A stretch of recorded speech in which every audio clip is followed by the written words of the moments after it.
Brazilian Jiu-Jitsu, wrestling, boxing, and a little bit of karate. That's all it really is. But you take it bits and pieces. And when you take bits and pieces, you water it down. So my message to the MMA and UFC and Dana White and some of these guys, or Dana White and them do say good things, but you know, from a business standpoint, you know they doggone whole purpose is to try to knock boxing and traditional martial arts out the box. And you got these people nowadays that think, oh, well, that's useless because MMA champion can go in any dojo and whoop the instructor's ass. That's not necessarily true. Just because people throw punches don't make them boxers. And just because you throw kicks or you fight in a ring and you use kicks and strikes don't make you a real martial artist. Okay? Sometimes fighting is something you really can't teach. Real fighting. That's not something you can teach. You either can or you can't. Simple as that. It's people out here that just can fight their ass off and ain't never been trained in nothing and always been, quote unquote, a badass. First of all, it's a determination. There's got to be a nasty streak in you, and there's just got to be a thing where you just react. Sometimes you can intimidate people, you can impose your will on people. But at the end of the day, there's still technique and things of that nature. And just because a guy gets beat in a fight doesn't mean he don't understand technique and that he can't train somebody else to be a champion. Whether he won a championship or not, don't get that twisted. There was a guy on one of these pages a while back, and he was going in on martial arts instructors, and if you go to a gym and your martial arts instructor is fat or is not fit, then that's the wrong dojo for you. And I mean, he has his point. There is a certain amount of truth to that, but at the end of the day, they're not prize fighters. The whole purpose of martial arts is self-defense. Well, part of it. It's really a personal path to enlightenment. It's a path to making yourself complete. It's a discipline. You deny yourself physical pleasures. You deny yourself food and excess and things like this, and you pretty much live a modest life, and you go with the bare minimum, and you discipline yourself to make the minimum, to maximize the minimum. You understand what I'm saying? You're putting yourself through, you're denying yourself things. You're making yourself stronger. You're being more in tune with your body. You're being more in tune with your environment. You're aware of your surroundings. You start to become one with nature and your fellow man. And you start understanding the positive and negative. And you actually start having a peace and an inner desire. And when something comes up to oppose you, you can neutralize it with the least amount of effort. You can get to that point. You know what I'm saying? It just depends on you and where your head is and where your mind frame is and where your heart is and where your spirit is. Things like that.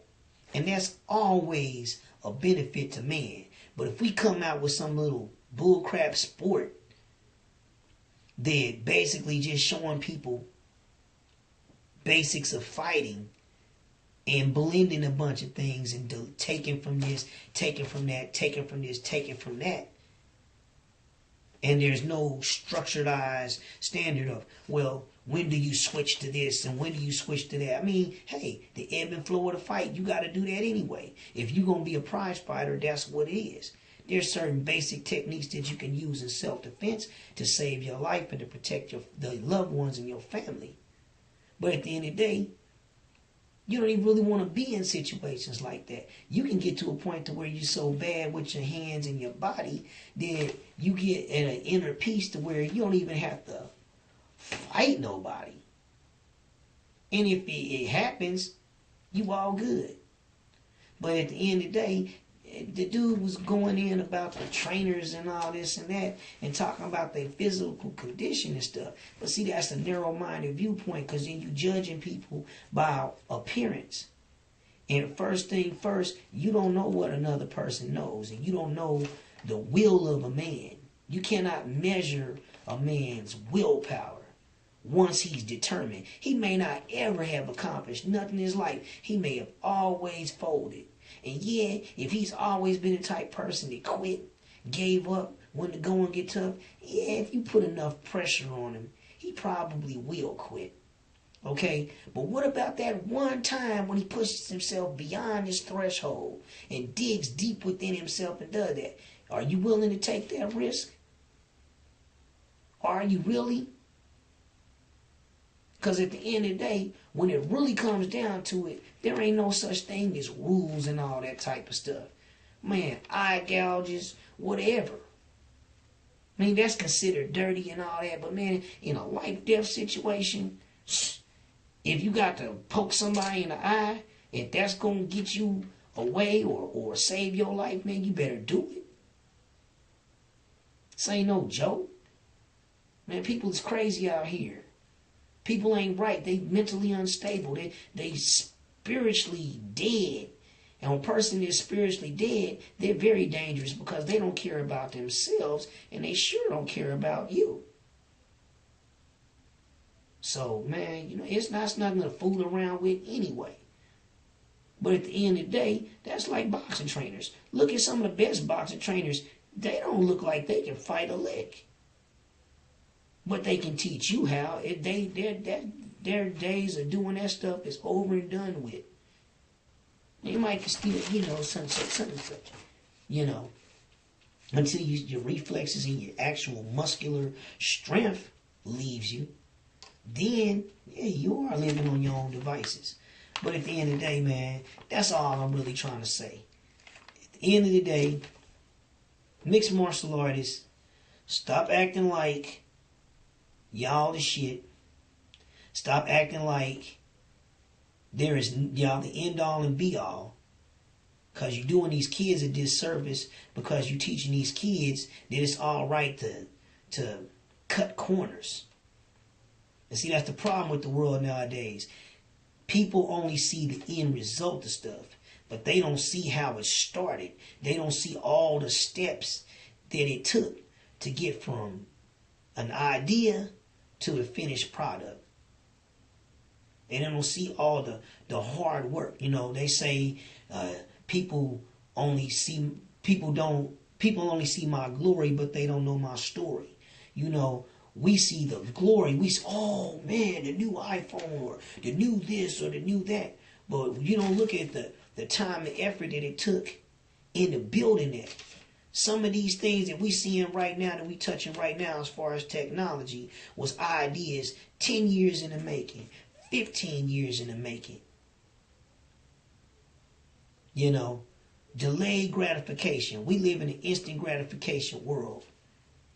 And everything, even our fighting has to be a quick fix. You know, what they talking about, that singularity movement. So what people gonna start doing, fusing it and uploading the information in their brain. Now they got it, and now they can just do it on reflex. I guess, but that sounds a little science fiction and comic booky to me. You know, what has ever happened to hard work? Whatever happened to focusing and using your willpower? Because anything that man made can't be greater than the man that made it. So if we got that potential in us to make these amazing machines, we also had the ability to be able to be amazing on our own without it.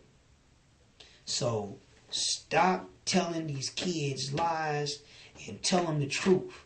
Y'all wouldn't be here if it wasn't for boxing. You wouldn't be here if it wasn't for karate. You wouldn't be here if it wasn't for Chinese martial arts, Filipino martial arts, and any other of these ancient forms of fighting that these people came up with thousands of years ago to fight wars and to protect themselves.